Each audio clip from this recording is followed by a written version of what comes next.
اس کے انداز میں کچھ تھا کہ عائشہ سویٹر کی آستینیں پیچھے چڑھاتی اٹھی اور غنودہ لڑکی کے سرہانے آ بیٹھی۔ بہار البتہ صوفے پہ بیٹھی ہتھیلیوں پر چہرہ گرائے گہری سوچ میں گم تھی۔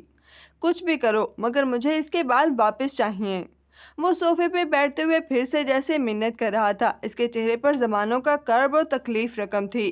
اس کے بال بہت خوبصورت ہیں اور مجھے وہ واپس چاہیے۔ کیا وہ تمہیں اچھی لگتی ہے؟ بہانے نے بہت سوچ کر سوال کیا۔ عائشہ نے تادیبی نظروں سے اسے گھورا مگر وہ جہان کی طرف متوجہ تھی۔ وہ چند لمحے سے دیکھتا رہا پھر آہستہ سے سر اس بات میں ہلا دیا۔ بہت زیادہ؟ اور اگر اس کے بال خراب ہو گئے تو وہ تمہیں اچھی نہیں لگے گی؟ بہت ہو گیا بہارے گل، عائشہ نے سختی سے ٹوکا تو بہارے نے منہ بسور کر سر جھٹکا۔ وہ مجھے تب بھی اچھی لگے گی۔ کچھ دیر بعد وہ مضبوط لہجے میں بولا تو بہارے نے ناک سکیڑ کر چہرہ پھیر لیا۔ اسے جیسے یہ بات بالکل بھی پسند نہیں آئی تھی۔ عائشہ اب اس کے بالوں کو چھو کر دیکھ رہی تھی۔ ویکس کھینچ کر اتاری جائے تو بالوں کو نقصان دے گی، لیکن اس نے ذہن پر زور ڈالنا چاہا۔ لیکن اگر ہم اس کو پگھلا کر اتاریں تو یہ اتر جائے گی، مگر سکیلپ کو جو نقصان پہنچا ہوگا وہ؟ تم سکیلپ کے زخموں کی فکر مت کرو، صرف یہ ویکس اتارو۔ ہاں، بعض دفعہ ہاتھ پہ بھی گرم ویکس گر جاتی ہے، اتنا نقصان نہیں ہوتا، جو بھی زخم ہے وہ بھر جائیں گے، مگر اس کو کیسے پگھلائیں؟ وہ بے بسی سے بولی۔ آخر کون سی چیز ہے جو ویکس گھول سکتی ہے؟ عائشہ جمے ہوئے ویکس کو ہاتھ سے چھو کر دیکھتی سوچ میں پڑ گئی۔ گرم پانی، وہ بولا مگر عائشہ نے نفی میں سر ہلایا۔ ہم اس کا چہرہ بچائے بنا بال گرم پانی میں نہیں ڈال سکتے، ویکس اس کی مانگ پر گری ہے، ہمیں بہت ابلتا ہوا گرم پانی چاہیے ہوگا، مگر اس کے چہرے کو وہ جلا دے گا، صرف بالوں پر کچھ لگانا ہے۔ پھر وہ ایک دم سے چونکی۔ شیمپو، ہاں شیمپو ہے جو ویکس کو گھول سکتا ہے، شیمپو بالوں پر لگی چیزوں کو گھول سکتا ہے، مگر وہ جوش سے کہتی رکی۔ جہان اور بہارے منتظر سے اسے دیکھ رہے تھے۔ مگر مسئلہ یہ ہے کہ عموماً تمام شیمپوز میں ویکس پہلے سے موجود ہوتی ہے، ہمیں کوئی ایسا شیمپو استعمال کرنا ہوگا جس کے اجزاء میں ویکس نہ شامل ہو۔ ایسا کون سا شیمپو ہے جس میں ویکس نہیں ہوتی؟ سن سلک، وہ ایک دم سر اٹھا کر بولا۔ سن سلک میں ویکس نہیں ہوتی؟ تمہیں کیسے پتا؟ بہارے نے حیرانی سے اسے دیکھا۔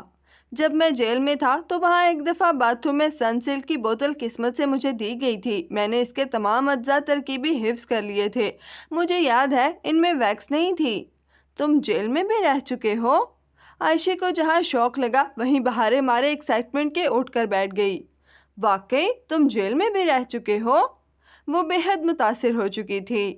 ہاں، بس ایک دفعہ غلطی سے، بس ایک رات کے لیے۔ جاؤ تم سن سلک لے کر آؤ، میں اسٹڈی میں ہوں، مجھ سے یہ سب نہیں دیکھا جائے گا۔ دکھتے سر کے ساتھ وہ ٹھیک سے بات بھی نہیں کر پا رہا تھا، سو اٹھ کر اسٹڈی میں جا بیٹھا اور سگریٹ جلا لی۔ وہ آگ اور برف کی رات تھی، یہ خیال ہی کہ حیا کو نقصان پہنچا ہے اس کے سارے جسم کو برف کی طرح ٹھنڈا اور مردہ کر دیتا تھا، اور پھر وہ آگ یاد آ جاتی جو اس لڑکی نے سہی تھی، سب اس کا قصور تھا، اس آگ اور برف کی رات پہ وہی قصوروار تھا۔ اس کا دل بہت بری طرح سے دکھا ہوا تھا۔ اندر عائشہ نے پوری مستعدی سے کام شروع کر دیا تھا۔ سب سے پہلے اس نے ٹیشو رول لیا اور بہت سارا ٹیشو اچھے سے حیا کے سر پر اس جگہ لپیٹا جہاں ویکس گری تھی، پھر اوپر سے اس نے ہیئر ڈرائر چلا دیا۔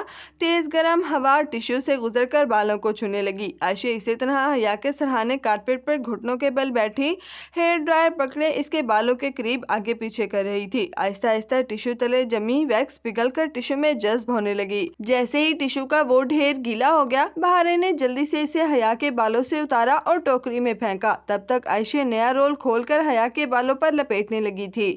یوں تھوڑی دیر بعد وہ ٹیشو بدل دیتی، بہت سارا ویکس یوں ہی اتر گیا، یہاں تک کہ اب ویکس کی آخری تہہ بالوں پر جمی رہ گئی جس سے بال نظر آ رہے تھے، پتلی مگر سب سے مشکل تہہ۔ اس کے لیے اس نے شیمپو استعمال کیا، تولیے کو اس کے گردن پر آگے پیچھے پھیلا کر کہ وہ عبد الرحمن کا بیڈ تھا اور اس پر ایک داغ بھی وہ برداشت نہیں کرتا تھا، اس نے اسپرے سے حیا کے بالوں کو گیلا کر کے نرمی سے ان پر شیمپو کا مساج شروع کیا۔ امی! درمیان میں ایک دفعہ اس کی آنکھ بھی کھل گئی، شاید پانی اس کی آنکھوں پہ گرا تھا۔ اس نے فوراً بہارے کو آہستہ سے کہا، عبد الرحمن کو کہہ کر آؤ کہ وہ جاگ گئی ہے۔ عائشہ کے ہاتھ ابھی جھاگ سے بھرے حیا کے بالوں پہ تھے۔ بہارے سر ہلا کر تیزی سے باہر بھاگی۔ وہ اسی طرح اسٹڈی میں بیٹھا کھڑکی سے باہر تاریک رات کو دیکھتا سگریٹ پھونک رہا تھا۔ بہارے بھاگ کر اس کے پاس آئی۔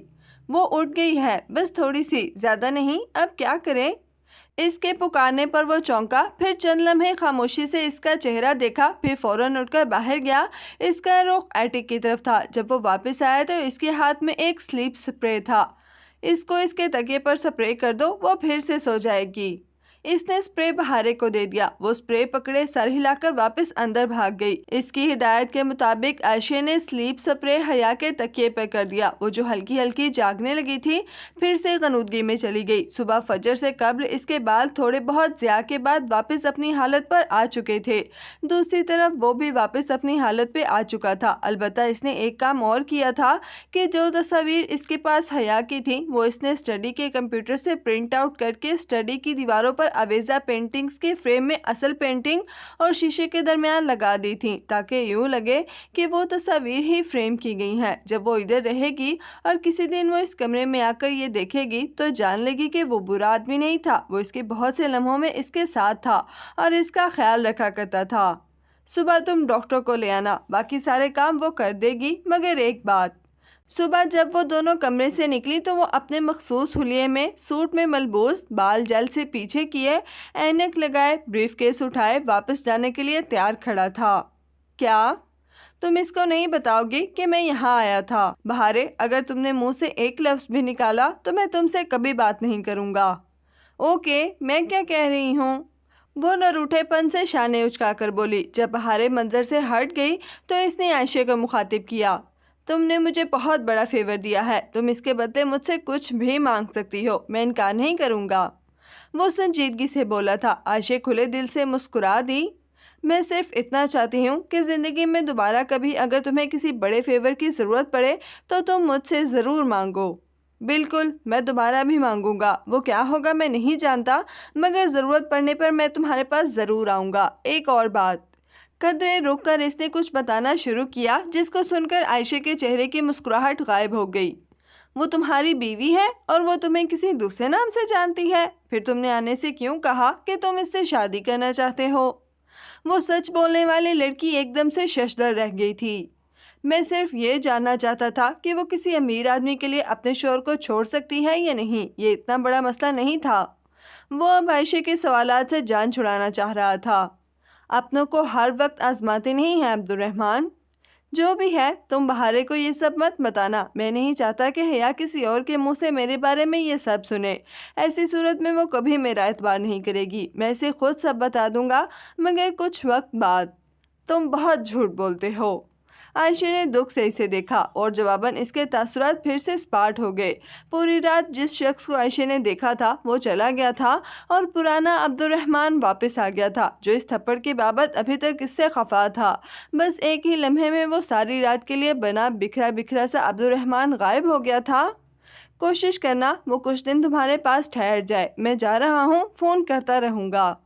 سنجیدگی سے کہہ کر وہ پلٹ گیا تھا۔ عائشہ ملال سے اسے جاتے دیکھتی رہی۔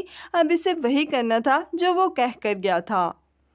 چونکہ اسے واپس انڈر گراؤنڈ ہو جانا تھا، اس لیے اگلے ہی روز اس نے عائشہ کو کال کر کے بتایا کہ وہ واپس انڈیا جا رہا ہے۔ حسب معمول وہ مان گئی۔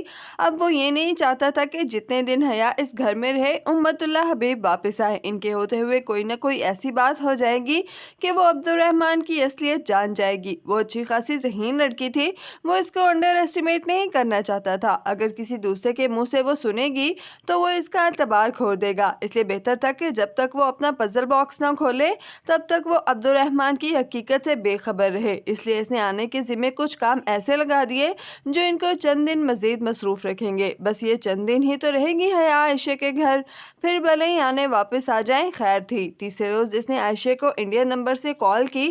وہ حیا سے بات کرنا چاہتا تھا، وہ اس کی آواز سننا چاہتا تھا۔ اس کے دل کو اس دن سے اب تک قرار نصیب نہیں ہوا تھا، مگر وہ اس کی بات سننا ہی نہیں چاہتی تھی۔ اگر وہ اسی میں خوش تھی تو ٹھیک ہے، اس نے کہلوا دیا کہ وہ ادلار نہیں آئے گا، وہ آرام سے ادھر رہے۔ اگر یہی حیا کے سکون کا باعث تھا تو ایسے ہی کرے گا، مگر ان دنوں بار بار اس رات کے مناظر اس کی آنکھوں کے سامنے آتے اور اس کو تکلیف دیتے تھے۔ حیا کے بازو پر داغا ہو اور ساتھ میں آخری سلاخ کے 2 حروف ری، جو جلد ہی سلاخ ہٹا لینے کے باعث ٹھیک سے داغے نہ جا سکے تھے اور ابالے سے بن گئے تھے۔ وہ منظر بہت اذیت رسا تھا۔ اگر وہ 2 لفظ ٹھیک سے داغ دیے جاتے تو وہ کتنا عرصہ اسے اذیت دیتے کوئی اندازہ نہیں کر سکتا تھا۔ ہاں ٹھیک ہے، سرجری سے وہ مٹ جاتے، مگر جب تک وہ نہ مٹتے تب تک تو وہ اسے اذیت دیتے نا۔ کاش وہ ذرا پہلے پہنچ گیا ہوتا، کاش وہ اس کو جلنے کی تکلیف سے بچا پاتا، کاش۔ ممی البتہ ذرا پریشان تھی کہ حیا کہنے کے باوجود کیوں نہیں آئی۔ اس صبح جب وہ گھر پہنچا تو ممی نہیں تھی، انہوں نے اس کو رات کو جاتے نہیں دیکھا تھا، سو ان کو معلوم نہیں تھا کہ وہ رات کہاں رہا تھا۔ دوپہر میں دونوں کی ملاقات ہوئی تو ممی نے بتایا کہ وہ حیا کے ہاسٹل گئی تھی۔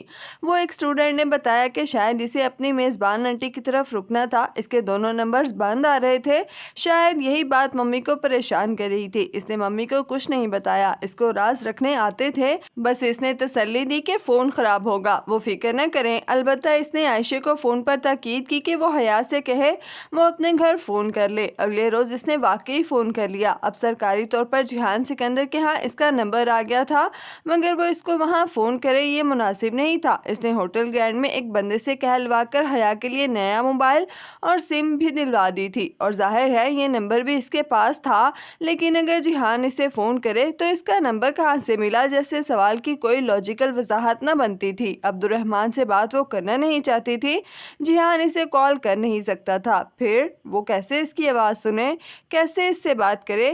میجر احمد، ہاں میجر احمد بھی تو ہے، وہ اسے کال کر سکتا ہے کیونکہ میجر احمد عموماً ہر بات جانتا ہوتا ہے، شاید تب وہ اس کی آواز سن سکے، اور یہ کوشش کامیاب رہی۔ کتنے دنوں بعد اس نے حیا کی آواز سنی تھی۔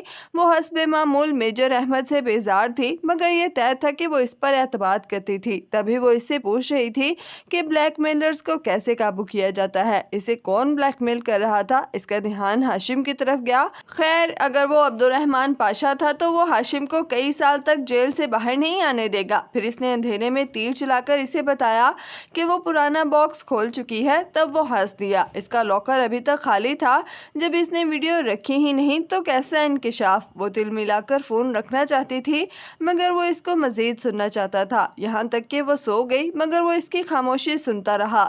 اس وقت وہ اپنے ریسٹورنٹ کے کاؤنٹر پر بیٹھا ریسیپشنسٹ کے فرض سر انجام دے رہا تھا، وہ اپنے کام نپٹا رہا تھا، اور دوسری جانب اسے حیا کے سانس لینے کی ہلکی ہلکی آوازیں سنائی دیتی رہیں۔ ابھی آدھا گھنٹہ گزرا تھا کہ اسے لگا اس کے نتنے گیلے ہو رہے تھے، تکلیف کی ہلکی سی لہر اٹھی اور سر کا وہی درد ہر چیز پر چھانے لگا۔ اس نے ہاتھ سے ناک کو چھو کر دیکھا، خون۔ پہلی دفعہ سر درد سے اس کی نکسی پھوٹی تھی۔ باتھ روم جا کر اس نے بیسن کے سامنے ناک اور سر کو دھوتے ہوئے بھی فون کا سپیکر آن رکھا۔ وہ سو رہی تھی اور وہ بیسن پر نڈھال سا جھکا گہرے گہرے سانس لے رہا تھا۔ 3 گھنٹے اور 20 منٹ کے بعد کال خود بخود کٹ گئی۔ چونکہ وہ انٹرنیٹ سے کنیکٹڈ کر کے کال کر رہا تھا، اس لیے وہ گھنٹے بعد کٹنے کی بجائے کافی دیر سے کٹی تھی۔ موبائل بند کرتے ہوئے بالا کر اس نے فیصلہ کر لیا تھا کہ اسے اپنا چیک اپ کروا لینا چاہیے، کہیں نہ کہیں کچھ غلط تھا۔ اگلی صبح حیا نے اسے نمبر بھیج دیا۔ اس نے نمبر ملتے ہی اسے فون کیا۔ کرنے کی بات کوئی نہیں تھی، بس وہ اس سے بات کرتے رہنا چاہتا تھا۔ اگلے روز وہ صرف اس سے ملنے ادلار آیا۔ اس نے عائشہ سے کہا تھا کہ وہ جب پورٹ پہ آئے تو بہارے کو ساتھ نہ لائے۔ عائشہ ظاہر نہیں کرے گی، مگر بہارے چھوٹی بچی ہی تو تھی، سو عائشہ نے ایسا ہی کیا۔ کھلی فضا میں کرسیوں پر بیٹھے ناشتہ کرتے اس نے چند ایک بار کریدنے کی کوشش کی، مگر حیا نے نہیں بتایا کہ عائشہ بہارے سے اس کی دوستی کیسے ہوئی، اور نہ ہی یہ کہ اس کے زخم کیسے آئے۔ وہ ابھی اس پر اعتبار نہیں کرتی تھی، البتہ وہ دوبارہ سے اس کے فون کے بارے میں پوچھنے لگی تھی، گو کہ اس نے اسے 1-2 بار ہنٹ دیا تھا کہ وہ ایک اسپیشل گفٹ تھا، اور اسپیشل سے مراد اسپیشل سروسز ہی تھی، مگر وہ ابھی تک بوجھ نہیں پائی تھی۔ خود سے یوں ہی وہ نہیں بتائے گا، وہ پہلے خود بوجھے گی، تبھی وہ اسے ڈھونڈ پائے گی۔ البتہ تب وہ ذرا سا سنبھلا جب حیا نے کہا کہ اس کا چہرہ اپنے باس کے ذکر پر چمکنے لگتا ہے۔ یہ اس کے اختیار میں نہیں تھا۔ اپنا ملک، اپنی جاب، سب بہت یاد آتا تھا، مگر کیا اس کی صحت اسے مزید نوکری کرنے کی اجازت دے گی؟ یہی وہ الجھ جاتا تھا۔ وہیں اس کے ساتھ بیٹھے اس کو ممی اور عائشہ دونوں کے ٹیکسٹ موصول ہوئے تھے۔ صرف ممی کے میسج کا اس نے حیا کو بتایا، اور عائشہ کا پیغام پڑھ کر وہ صرف مسکرا دیا۔ تم نے ٹھیک کہا تھا، اتنے سارے لوگوں سے ایک وقت میں اتنے سارے جھوٹ بولتے تمہیں بالکل افسوس نہیں ہوتا۔ اب تو مجھے یقین ہو چلا ہے کہ تم کبھی انڈیا گئے ہی نہیں تھے، تم استنبول میں ہی تھے۔